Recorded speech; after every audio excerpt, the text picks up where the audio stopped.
सुनना में आपका स्वागत है। आज हम आपको 3 कहानियाँ सुनवा रहे हैं। पहली कहानी है स्वार्थ का फल। एक किसान के बाग में शरीफे का एक वृक्ष था। उस वृक्ष पर बहुत स्वादिष्ट फल लगते थे। एक दिन वो ज़मींदार के पास उसे प्रसन्न करने के लिए कुछ शरीफे लेके गया। ज़मींदार ने शरीफे खाए तो बड़ा खुश हुआ। फल उसे इतने पसंद आए कि उसने निश्चय कर लिया कि वो उस पेड़ को हथिया लेगा। उसने अपने आदमी भेजकर वो वाला पेड़ किसान के खेत से उखड़वा लिया और अपने खेतों में लगवा लिया। क्योंकि बेचारा किसान गरीब था इसलिए कुछ बोल नहीं पाया, लेकिन पेड़ उखाड़ने के दौरान उसकी जड़ों को बहुत नुकसान पहुंचा था। इसलिए जब नई जगह पर उस पेड़ को लगाया गया तो वो जड़ को पकड़ नहीं पाया। पेड़ धीरे धीरे सूख के एक दिन नष्ट हो गया।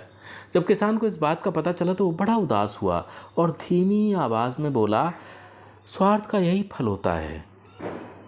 अगर मैं उस पेड़ को न उखड़वाता तो आज भी उसमें स्वादिष्ट फल लगते और हम दोनों को मिलते रहते, लेकिन अब तो हम दोनों को ही ऐसे फल नहीं मिल पाएंगे।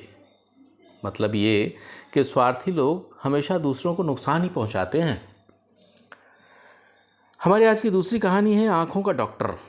एक बार एक बुज़ुर्ग औरत जिसकी नज़र कमज़ोर हो चुकी थी एक आँखों के डॉक्टर के पास गई। आँखों के डॉक्टर ने महिला की जांच की और उसकी आँखों का ऑपरेशन करके उसे उसके घर भेज दिया। महिला बहुत खुश थी कि डॉक्टर कितना अच्छा है कि उसने उसके घर आकर मरहम पट्टी करने का वादा भी किया है। वो डॉक्टर को धन्यवाद देके अपने घर वापस आ गई, लेकिन उस महिला को डॉक्टर के बारे में सही जानकारी थी नहीं। दूसरे दिन डॉक्टर आया, उसकी आंखों की पट्टियां हटाई, टाँकों की जांच की और आंखों पर दवा वगैरह लगा के नई पट्टियां बांध दी। जब तक महिला के आंखों पर पट्टियां बंधी रहती वो कुछ भी नहीं देख पाती थी। डॉक्टर को चोरी करने की आदत थी। वो महिला की बीमारी का नाजायज़ फ़ायदा उठा रहा था।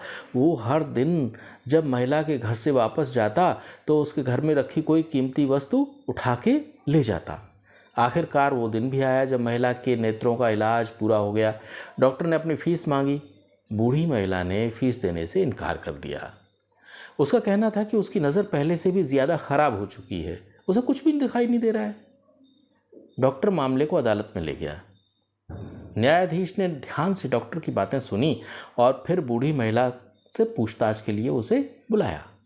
बूढ़ी महिला ने कहा, आदरणीय श्रीमान, ये सही है कि इस नेत्र विशेषज्ञ ने मेरे नेत्रों का इलाज किया है, लेकिन फ़ीस मैं तभी दूंगी जब मेरे नेत्रों का पूरा इलाज हो जाएगा। श्रीमान, इलाज से पहले मैं अपने घर में रखी सभी कीमती वस्तुएं देख पाती थी। ये डॉक्टर इतना भला है कि रोज़ मेरे घर आके मेरी आँखों की पट्टियाँ बदलता था। मैं तो करीब 1 हफ्ते तक आँखों पे पट्टियाँ ही बांधे रही, लेकिन जब आँखों से पट्टियाँ हटाई गईं तो मुझे अपने घर में कोई भी कीमती सामान दिखाई नहीं दिया। न्यायाधीश सब कुछ समझ गया। उसने नेत्र चिकित्सक को बहुत लताड़ा और उसको महिला का सभी सामान वापस करने की आज्ञा दी। मतलब यह कि किसी की मजबूरी का नाजायज़ फ़ायदा उठाना नहीं चाहिए। हमारी अगली आज की कहानी है दुर्जन। एक बार एक कौवा कहीं से उड़ता हुआ आया और मैदान में चरती हुई एक बकरी की पीठ पे बैठ गया। बकरी ने कौवे की अनदेखी कर दी और उससे अपनी पीठ पे से हट जाने के लिए कुछ कहा नहीं। अब तो कौवे की हिम्मत बढ़ गई। उसने बकरी की पीठ पे चोंच मारनी शुरू कर दी।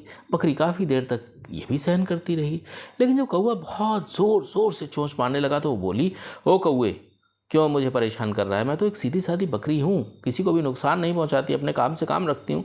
फिर क्या वजह है कि तुम मुझे चोंच मारे जा रहे हो?